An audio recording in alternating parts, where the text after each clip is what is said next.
How's it going, guys? This is video number 2 of the State of the Collection. Like I said last week, went through my watch boxes and organized them better. I haven't done that in a couple years. So I'd organize them by brand and or style of watch, etc. This week will be the Omega box.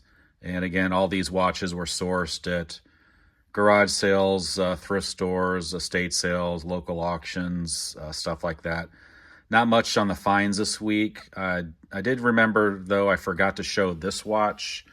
I found this watch a little while ago, but it's never been shown on video.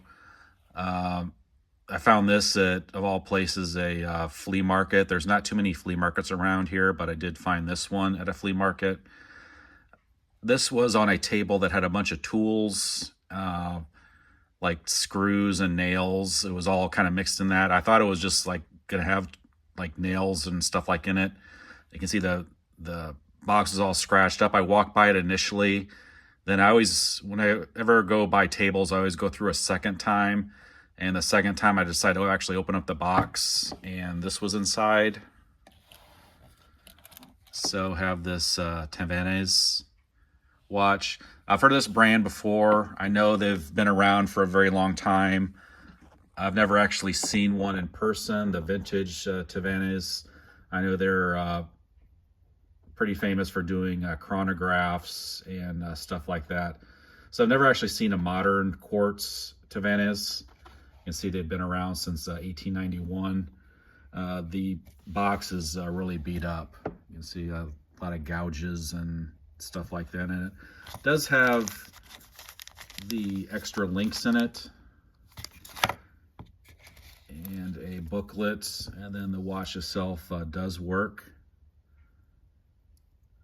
You can tell it's really well made. It's a very heavy watch, and I think this may have been like a going to be a presentation piece or like a service type watch, because the back is blank on it, where they could do like engraving on it to put, you know, like your years of service on the back, but looks like it was never done.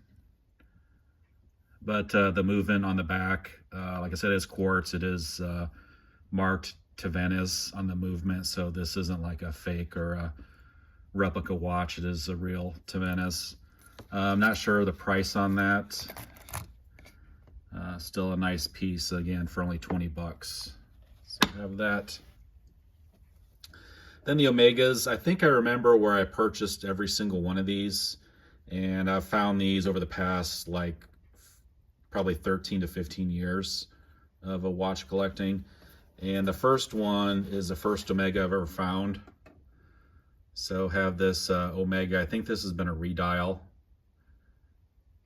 So back in the day when dials would, you know, kind of get faded or discolored, a lot of times people back then would just take the watches to their local jeweler, and they would just kind of redo the dials themselves and paint the letters and stuff like that on it. So you can tell it's not the best quality, so I do think that's going to be a redial on that. The watch itself is actually 14 karat gold. So the band is not gold, it's just a kind of cheap, stretchy band. But the watch itself is 14 karat gold and has the bumper movement, probably from the like 1940s. And this is a little unusual how I found this. I found this at a local auction. This was kind of mixed in with a bunch of kind of like bathroom stuff. So there was like a shaving cream, old like razor blades or razors, like the old kind of Gillette razors that are like chrome, and some other miscellaneous stuff. And then this was mixed in with it. So when I bought this, it didn't have a band. It was just the head itself, just in the bottom of the box. So I was surprised nobody else saw this in there and was able to get it for a dirt cheap price. And then this Omega Seamaster automatic. This is just a 14 karat gold filled or plated. I found this at a garage sale. This was in a Ziploc bag of other watches. And I think that's found this one maybe 5-6 years ago. This bag was it was a very good bag. It also had a Universal Genève watch, which didn't work, but I did sell that one for parts. So to have two vintage watches of that caliber and just like a Ziploc bag, very good find there. And found this one a couple years ago. Also found this at a garage sale.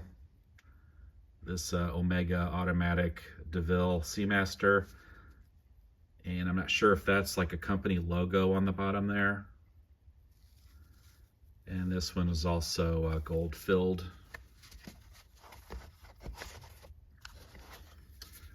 Found this one I think just last year. You can tell this one's well loved. A lot of dings and scratches on the case itself.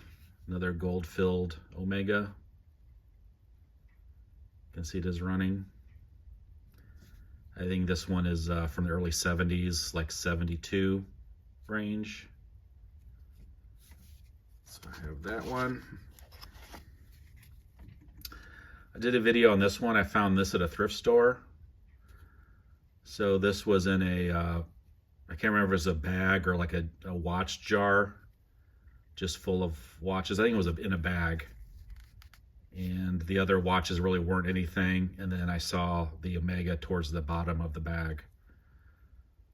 So great find there. Another, it's a gold filled, gold plated. And then I think this was the second Omega ever found. Found this one at an estate sale. This estate sale had a bunch of like Looney Tunes and like Mickey Mouse watches, and they're all the same price of I think $10 to $15 range for every single watch, and then the Omega was also marked at the same price. So great find there. I think this is from like 1978, and it's gold filled. So I have that. And then another earlier Omega, I'm guessing maybe from the 40s. And I think this one may be also a redial. So I really don't come across very many stainless steel Omegas from this era. A lot of times they're maybe from the 40s, maybe more common, but from the 60s, 50s, a lot of those are gold filled, these kind of dress type watches. So a little unusual to come across a stainless steel. And this watch does run. The band is also Omega, but doesn't match the watch. I found this bracelet at an auction. It was on a different brand of watch. Just stuck it on this stainless steel because it matches it. So this may come off of like a sport watch, maybe from the 60s. Maybe even a chronograph, or maybe even a Speedmaster. So I have that. Not sure on the bracelet. And then with the current craziness of the gold market and the gold price, I came across this a couple years ago, a Vacheron Constantine. This was, I went to a garage sale and asked the lady if she had any watches, jewelry, and she said she did, and gave me her number, and she would pull the stuff out and call me later. And I made an appointment with her and ended up buying this watch, Vacheron Constantine. The case itself is 18 karat gold, and then the bracelet is 14 karat gold. She did take this to a jeweler and have it appraised, and they offered her a price on it, and she ended up selling it to me for $100 less than what the jewelry store was going to give her. So it was very nice. She gave me a discount on that, and basically the price they offered her was scrap. So at the time, I think gold was $1,500 an ounce, and now it's close to $2,400. So I've done very well on that to buy this watch just at scrap. I think the movement alone and the dial is probably worth $500 just for the watch itself, without counting the gold value in that. So these are the Omega watches, and then the Vacheron. I'll go through, and probably next week I'll do the alarm watches I have and some chronographs. So want to thank you guys for watching. Again, if you guys haven't subscribed, please subscribe, and I'll see you next time.